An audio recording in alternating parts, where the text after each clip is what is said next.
our first two types of slope are ones we've talked a lot about already. A positive slope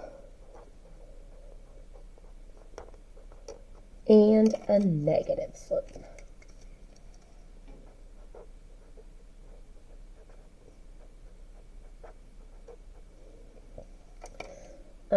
So for our positive slope, let's draw a picture of what that looks like on a graph.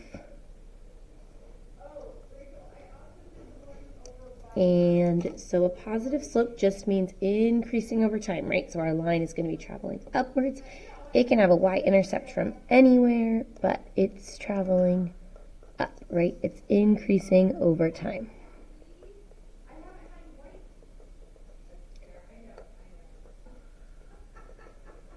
Okay, increasing over time. Now, let's talk a little bit about what that looks like on a table. A positive slope on a table with x and y values is going to look like as the x values increase, for example, 1, 2, 3, right? They're getting larger as we go. So are the y values, maybe 2, 4, 6. They're both increasing. It could also look like the opposite of this, like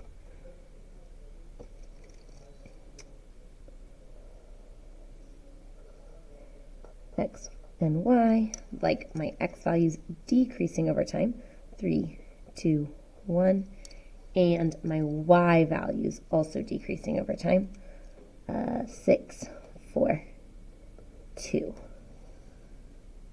The reason this works, as you can picture, if I went over 6 and up 3, and then over only 4 and up 2, it's still going to create this line that's going in this direction. Because as this one decreases, so does this one. That's what happens when we go this way on a line. And as they both increase, we go this way. And as we calculate the slope itself, then we are looking at the changes, right? My change in y values is a 2 here over my change in x values, which is a 1. So as I actually go to calculate that slope, that's going to be 2 divided by 1, or 2 over 1, or a slope of 2, right? Here, when I do that same thing, maybe I should use a different color. Let's do that in orange instead. Okay, my slope is 2, right? Here, my change is negative 2. My change is negative 1. And if I do that, negative 2 divided by negative 1, or, as we write it as a fraction, negative 2 over negative 1. A negative divided by a negative is also a positive, so that then gives us a positive 2. These both give us positives. So when we have a positive slope, that means as the x values increase, so do the y values, or as the x values decrease, so do the y values, right? This could also be going in, or is also going in that direction. They're decreasing together as well. The tables look like they're both increasing or they're both decreasing.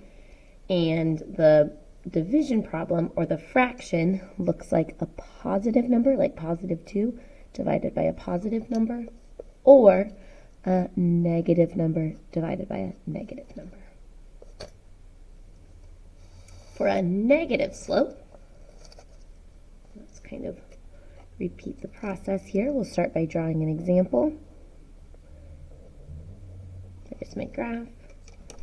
A negative slope, as the x increases, the y is decreasing, right? It's decreasing over time. I'm losing money, or something that's decreasing. So my line's going to go downwards like this. But reminder, it can also be going up like that, both directions. So we can look at what this might look like on a table.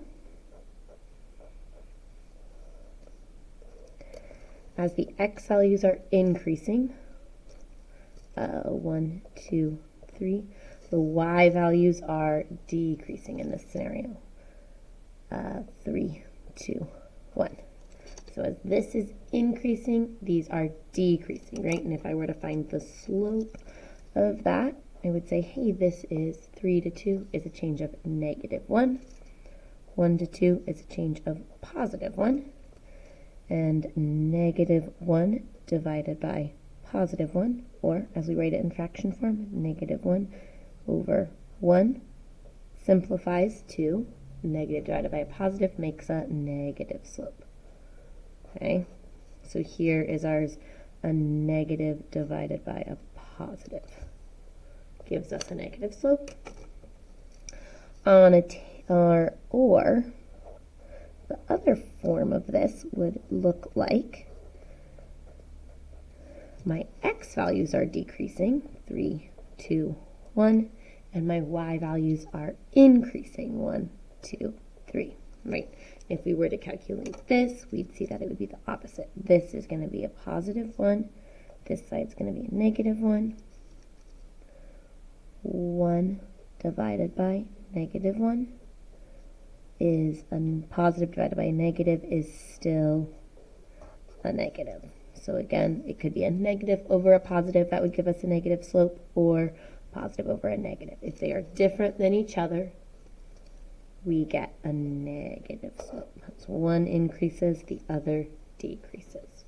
If they're doing the same thing, we get a positive slope. Okay. Our other two types, or our next type, I guess, is called a zero slope.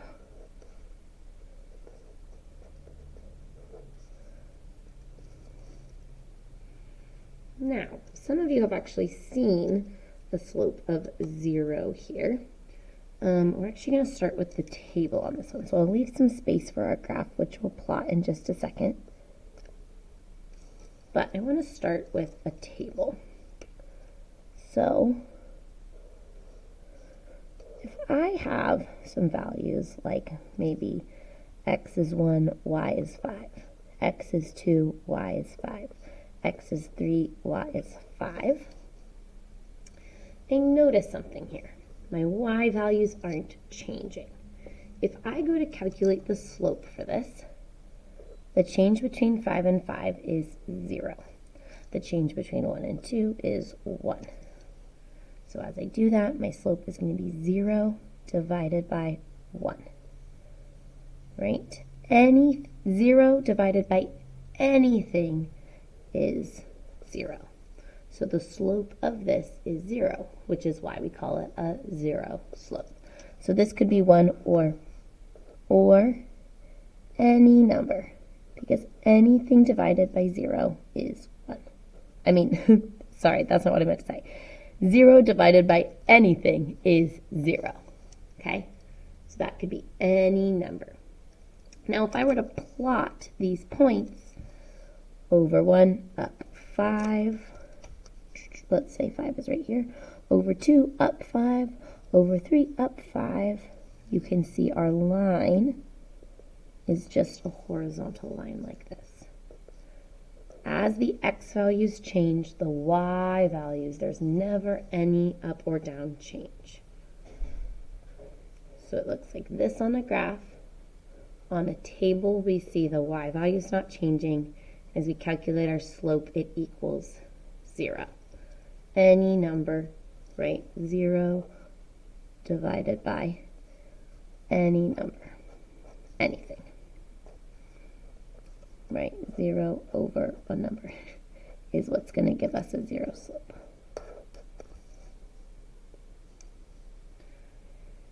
And our last one will be something called an undefined slope.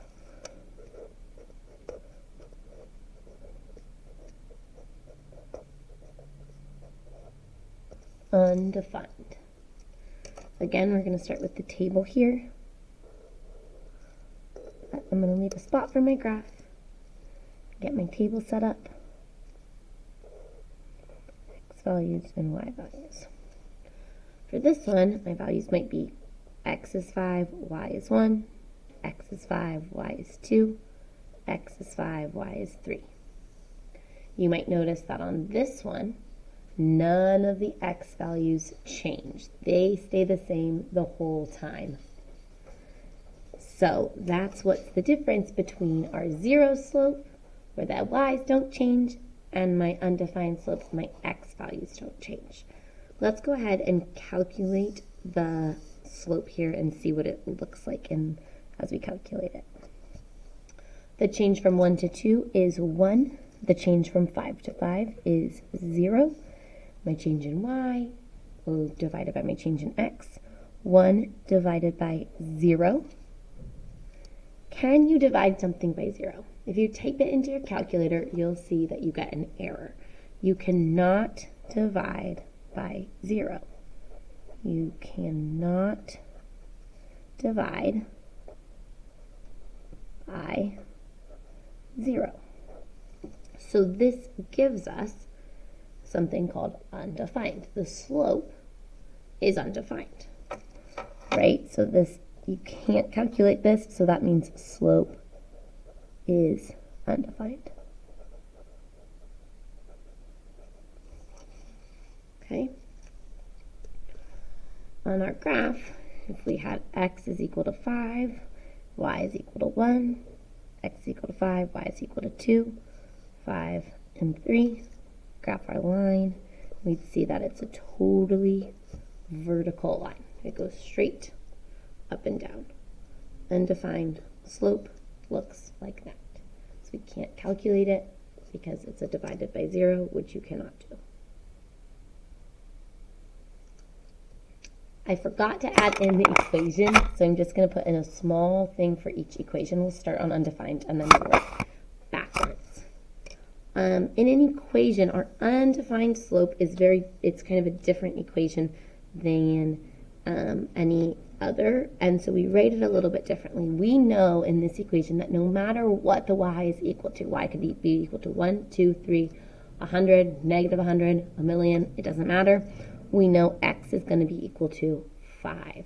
So we write our equation as x equals 5. This is the only scenario we write x equals instead of y equals in an undefined slope. For our zero slope, our equation goes like this. Well, I know the slope. I put in my thing to fill in the blanks. Y equals my blank for slope times x plus my blank for y-intercept. My slope is 0, and my y-intercept in this case, it's going to cross at y equals 5. 0 times anything is 0, we know, so this 0 times x is also 0. So I can simplify it by just writing y equals, well, 0 plus 5, which is 5. So this is what my equation looks like for a zero slope, y equals 5. Of course, for our positive slope, we just end up with y equals some positive number times x, right? Y equals some positive number, 5, 10, 100, in this case 2, plus whatever our y-intercept is, b. So we could simplify that by writing y equals, in this case, 2x plus b, which is whatever that is.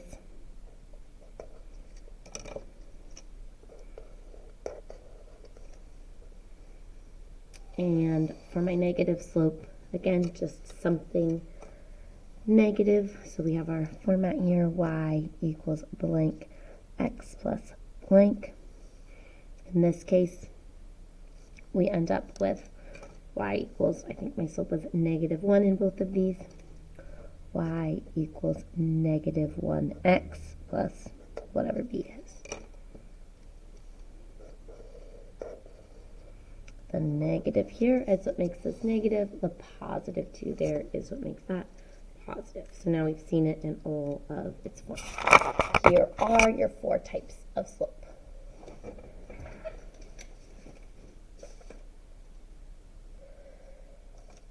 Our first 2 types of slope are ones we've talked a lot about already. a positive slope and a negative slope.